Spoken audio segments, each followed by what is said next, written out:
Readings from the Liturgical Year by Dom Prosper Guéranger. May 5th, St. Pius V, Pope. We have already met with the names of several pontiffs on the Paschal calendar.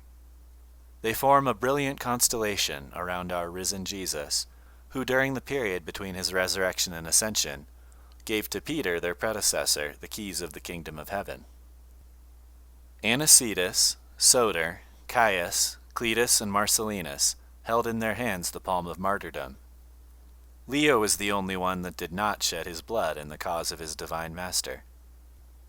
Today there comes before us a holy pope who governed the church in these latter times. He is worthy to stand amidst the Easter group of pontiffs. Like Leo, Pius V was zealous in combating heresy. Like Leo, he saved his people from the barbarian yoke. The whole life of Pius V was a combat. His pontificate fell during those troubled times when Protestantism was leading whole countries into apostasy. Italy was not a prey that could be taken by violence. Artifice was therefore used in order to undermine the Apostolic See, and thus envelop the whole Christian world in the darkness of heresy. Pius, with untiring devotedness, defended the peninsula from the danger that threatened her. Even before he was raised to the papal throne, he frequently exposed his life by his zeal in opposing the preaching of false doctrines. Like Peter the martyr, he braved every danger, and was the dread of the emissaries of heresy. Placed upon the chair of Peter, he kept the innovators in check by fear. He roused the sovereigns of Italy to energy, and by measures of moderate severity, he drove back beyond the Alps the torrent that would have swept Christianity from Europe, had not the southern states thus opposed it. From that time forward, Protestantism has never made any further progress. It has been wearing itself out by intense anarchy of doctrines. We repeat it, this heresy would have laid waste to all of Europe, had it not been for the vigilance of the pastor, who animated the defenders of truth to resist it where it already existed, and who set himself as a wall of brass against its invasion in the country where he himself was the master. Another enemy, taking advantage of the confusion caused in the West by Protestantism, organized an expedition against Europe. Italy was to be its first prey. The Ottoman fleet started from the Bosphorus. Here again there would have been the ruin of Christendom, but for the energy of the Roman pontiff, our saint. He gave the alarm and called the Christian princes to arms. Germany and France, torn by domestic factions that had been caused by heresy, turned a deaf ear to the call. Spain alone, together with Venice and the little papal fleet, answered the pontiff's summons. The cross and crescent were soon face to face in the Gulf of Lepanto. The prayers of Pius V decided the victory in favor of the Christians, whose forces were much inferior to those of the Turks. We shall have to return to this important event when we come to the Feast of the Rosary in October. But we cannot omit mentioning today the prediction uttered by the Holy Pope on the evening of the great day of October 7th, 1571. The battle between the Christian and Turkish fleets lasted from 6 o'clock in the morning until late in the afternoon. Towards evening, the pontiff suddenly looked up towards heaven and gazed upon it in silence for a few seconds. Then turning to his attendants, he exclaimed, "Let us give thanks to God. The Christians have gained the victory." The news soon arrived in Rome, and thus Europe once more owed her salvation to a pope. The defeat at Lepanto was a blow to the Ottoman Empire, from which it has never recovered. Its fall dates from that glorious day. The zeal of this holy pope for the reformation of Christian morals, his establishing the observance of the laws of discipline prescribed by the Council of Trent, and his publishing the new breviary and missal, have made his 6 years' pontificate to be one of the richest periods of the Church's history. Protestants themselves have frequently expressed their admiration of this vigorous opponent of the so-called Reformation. "I am surprised," said Bacon, "that the Church of Rome has not yet canonized this man." Pius V did not receive this honor till about 130 years after his death. So impartial is the Church, when she had to adjudicate this highest of earthly honors even to her most revered pastors. Of the many miracles which attested the merits of this holy pontiff even during his life, we select the two following. As he was one day crossing the Vatican Piazza, which is on the site of the ancient Circus of Nero, he was overcome with a sentiment of enthusiasm for the glory and courage of the martyrs who had suffered on that very spot in the first persecution. Stooping down, he took up a handful of dust from the hallowed ground, which had been trodden by so many generations of the Christian people since the peace of Constantine. He put the dust into a cloth, which the ambassador of Poland who was with him held out to receive. When the ambassador opened the cloth after returning to his house, he found it all saturated with blood, as fresh as though it had been that moment shed. The dust had disappeared. The faith of the pontiff had evoked the blood of the martyrs, which thus gave testimony against the heretics that the Roman Church in the 16th century was identically the same as that for which these brave heroes and heroines laid down their lives in the days of Nero. The heretics attempted more than once to destroy a life which baffled all their hopes of perverting the faith in Italy. By a base and sacrilegious strategy, aided as it was by an odious treachery, they put a deadly poison on the feet of the crucifix, which the saint kept in his oratory, and which he was frequently seen to kiss with great devotion. In the fervor of prayer, Pius was about to give this mark of love to the image of his crucified master, when suddenly the feet of the crucifix detached themselves from the cross and eluded the proffered kiss of this venerable old man. The pontiff at once saw through the plot, whereby his enemies would fain have turned the life-giving tree into an instrument of death. In order to encourage the faithful to follow the sacred liturgy, we will select another interesting example from the life of this great saint.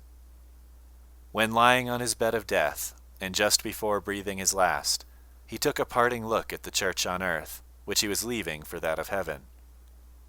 He wished to address a final prayer for the flock, which he knew was surrounded by danger, and therefore recited, but with a voice that was scarcely audible, the following stanza of the Paschal hymn.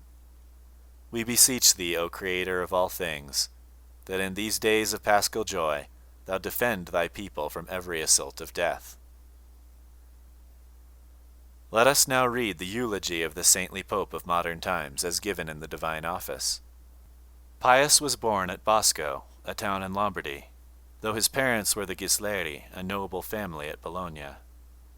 He entered the order of the Friars Preachers when he was 14 years of age. He was remarkable for his patience, deep humility, great mortifications, love of prayer and religious discipline, and most ardent zeal for God's honor. He applied himself to the study of philosophy and theology, and with so much success that for many years he taught them in a manner that gained him universal praise. He preached the word of God in many places, and produced much fruit. For a long period he held with dauntless courage the office of inquisitor, and at the risk of his life preserved many cities from the then prevalent heresy. Paul IV, who esteemed and loved him on account of his great virtues, made him bishop of Nepi in Sutri, and 2 years later numbered him among the cardinal priests of the Roman Church. Having been translated by Pius IV to the church of Mendovi in Piedmont, and finding that many abuses had crept in, he made a visitation of the whole diocese. Having put all things in order, he returned to Rome, where he was entrusted with matters of the gravest importance, all of which he transacted with an apostolic impartiality and firmness. At the death of Pius IV, he was, contrary to everyone's expectations, chosen to be pope. With the exception of his outward garb, he changed nothing of his manner of life. The following are the virtues in which he excelled: unremitting zeal for the propagation of the faith, untiring efforts for the restoration of ecclesiastical discipline, assiduous vigilance in extirpating error, unfailing charity in relieving the necessities of the poor, and invincible courage in vindicating the rights of the Apostolic See. A powerful fleet having been equipped at Lepanto against Selimus, the emperor of the Turks, who was flushed with the many victories he had gained, the pontiff won the battle, not so much by arms as by prayers. He, by a divine revelation, knew of the victory the moment it was won, and announced it to his household. Whilst engaged in preparing a new expedition against the Turks, he fell dangerously ill.